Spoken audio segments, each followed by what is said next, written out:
Always love doing these topic shows, these theme shows, and this was a good one where we talked about the top 5. That's where the line is, you know, that's where the difference is. Now, you have people who are, many people would say David Lee Roth is a phenomenal frontman. There's not a lot of people that would say that David Lee Roth was a great singer or is a great singer. He certainly, I think, on the records did fine and fit the records, but live,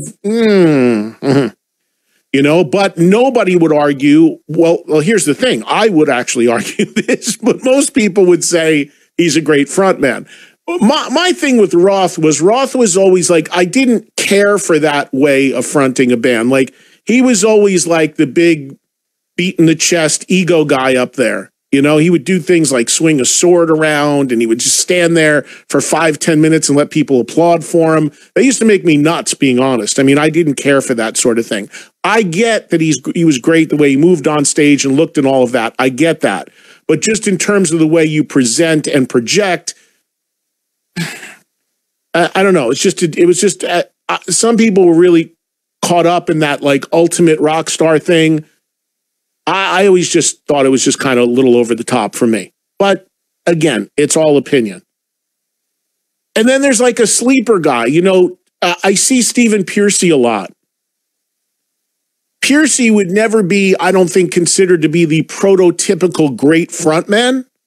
But I think Pearcy has a cool about him that he's always had on stage. Again, he's not going to be out there doing somersaults and handstands, but the way he fronts the band, the way he carries himself, I always thought was really cool. So there are people that are, you know, super animated. They're just cool in the way they front a band, you know, whatever the case may be. What we're taking out of it today, though, is the vocal ability. This is not about how well you sing.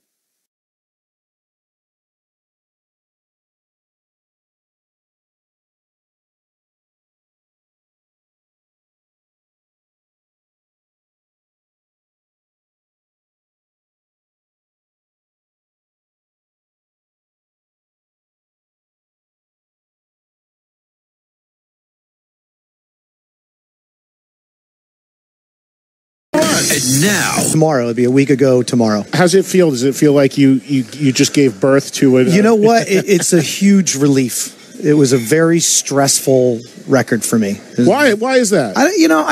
We had a little thing where there was some schedules that didn't line up, and I had to do half of the record, my vocals on half of the record myself at home. So because of that, there was a lot